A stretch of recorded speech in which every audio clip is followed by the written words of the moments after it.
अब हम डिफ्रेंशिएट करेंगे क्वेश्चन नंबर 4 को, जो कि है सेक टैन रूट एक्स का डिफ्रेंशिएशन। तो इसका सोल्यूशन देखते हैं।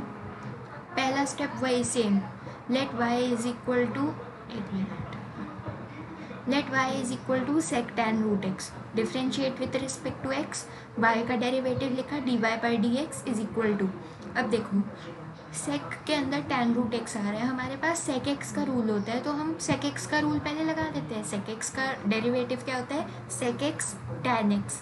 अगर डेरिवेटिव्स अभी याद नहीं है तो टेंशन की कोई बात नहीं है, जितने क्वेश्चंस करेंगे उतना ही ज़्यादा अच्छे से दिमाग में सब चीज़ें सेट हो जाएगी, ठीक है।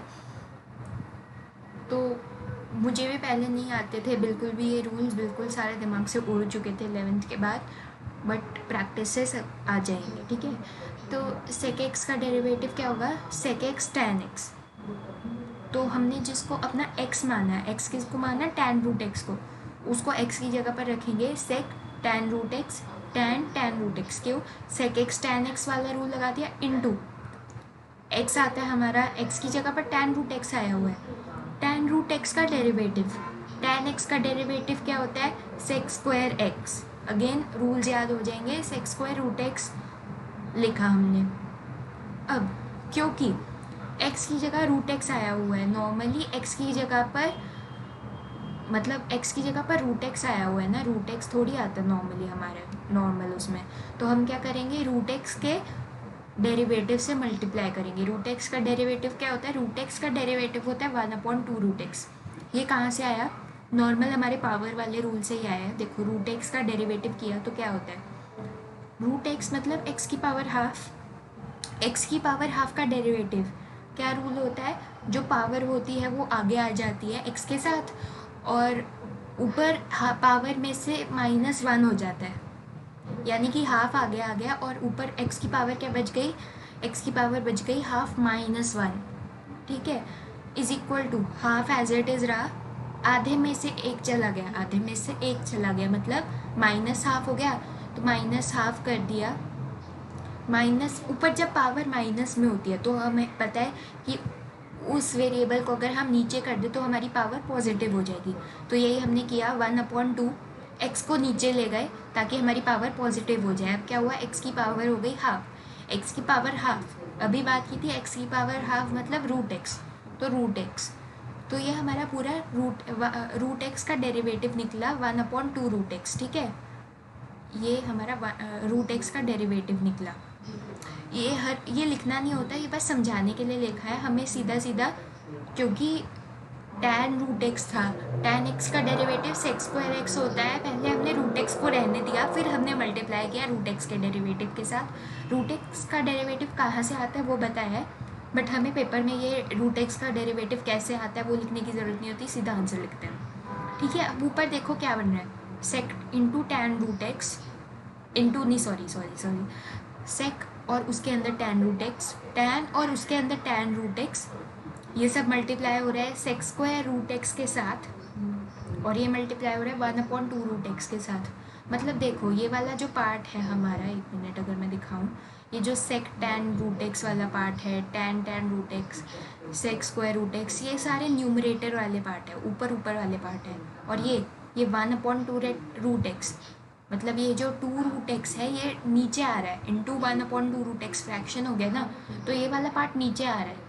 तो इसका मतलब क्या है कि ये सारे जो ऊपर वाले हैं ये तो ऊपर आ जाएंगे और नीचे हमारे पास 2 रूट एक्स बच जाएगा। क्यों, क्योंकि इंटू 1/2 रूट एक्स है ना, इंटू 1 तो मतलब वही रह गया, इंटू 1 मतलब क्या मतलब हुआ, नीचे 2 रूट एक्स लिख देंगे। तो वही यहाँ पर किया है, यहाँ पर क्या किया है, अब अगर मैं दिखाऊँ तो एक मिनट, यहाँ पर एक मिनट, हमने क्या लिखा पहले, sec tan root x as it is लिख दिया, लिखा tan root x as it is लिख दिया साथ में। देखो ये दोनों आपस में मल्टीप्लाई हो रहे थे, सेक टैन रूट एक्स और टैन रूट एक्स। ये जो एक मिनट अगर मैं दिखाऊं तो ये सेक टैन रूट एक्स एक पोर्शन है, एक चीज़ है, और ये जो टैन रूट एक्स है ये एक अलग चीज़ है। ये दोनों आपस में मल्टीप्लाई हो रहे हैं, तो मल्टीप्लाई, अब इतने सारे ये सारे ही आपस में मल्टीप्लाई हो रहे हैं, ये सेक स्क्वायर रूट एक्स से भी मल्टीप्लाई हो रहा है, इतने सारे ब्रैकेट्स कौन लगाएगा तुम बताओ, इतने सारे ब्रैकेट्स हम लगा नहीं सकते, तो हमने मल्टीप्लिकेशन का एक दूसरा साइन लगाया, क्योंकि हम अपना फाइनल आंसर खाली मल्टीप्लाई का साइन लगा के तो दे नहीं सकते। फाइनल आंसर कभी भी हम मल्टीप्लाई का साइन लगा के थोड़ी देते हैं, फाइनल आंसर हम सिंप्लीफाइड देते हैं। तो हम क्या करेंगे, हम एक डॉट लगा देंगे बीच में। ये डॉट मल्टीप्लाई का साइन होती है, हमें पता है। अब ध्यान देने वाली बात यह है कि ये डॉट बीच में लगनी चाहिए, ठीक है, नीचे नहीं। अगर ये 5.3 जैसे अगर ये डॉट ज़मीन को टच करती है ना, तो उसका मतलब होता है डेसिमल 5.3।